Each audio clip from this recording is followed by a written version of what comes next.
Hello again from EGX 2014 here in London. It's 1001up.com and we're still here with the National Film and Television School.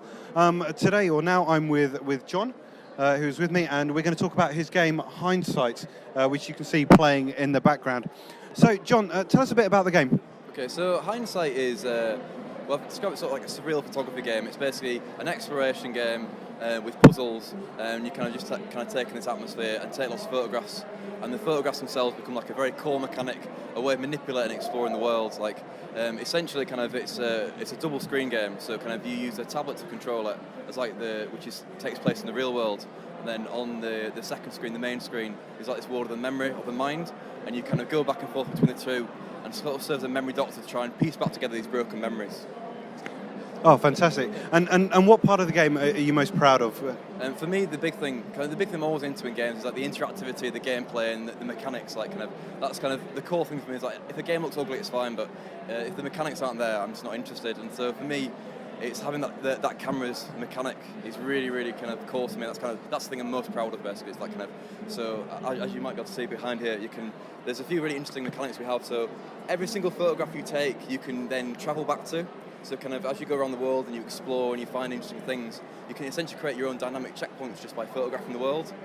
So if you find something interesting and you don't know what to do with it yet, you can take a picture, go get lost in the world, and then later on you can use that camera, come back and travel exactly where you were before.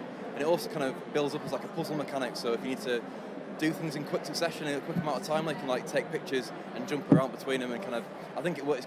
The idea is that there's a lot of richness and depth to this one simple idea of taking pictures.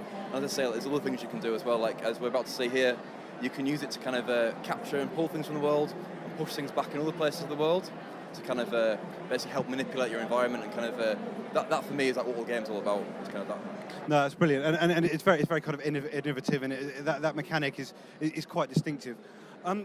In terms of the course itself, it's a 2-year course. Did you come into it with any previous programming experience, or are you all fresh, so to speak? I'm reasonably fresh. So kind of my background was physics and philosophy. So I did like a 4-year master's in physics and philosophy. I was actually all set up to do like a PhD in quantum physics, but I kind of backed out and did this instead. So I don't know if I made the right choice yet. I think it's safe to say that it's going in the right direction. Thank you very much. But yeah, so I did teach myself a little bit of programming just before I started the course. I taught myself Python just because I'd always wanted to learn, but kind of it's a bit very scratty.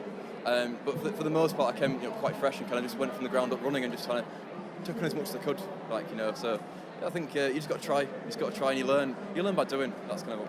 And it's a great attitude to have. So, last question: when can we expect to see it either on Steam or on the shelves?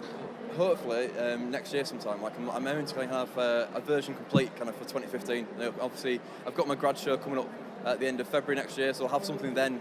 But kind of it'll probably be a little bit later in the year before like a full, really nice, polished, full-size version is available. But hopefully, kind of come on, whoever will take me basically next year, 2015. That'd be great. Yeah. Awesome. So we'll keep our eyes open for 2015. So Jon, very, very, very much thank you for your time. And of course, Chris, who's just slightly off camera, but he's the man behind all the gameplay you see in the background. All right, brilliant. Well, that was Jon and Chris and Hindsight, which you can expect to see next year in 2015.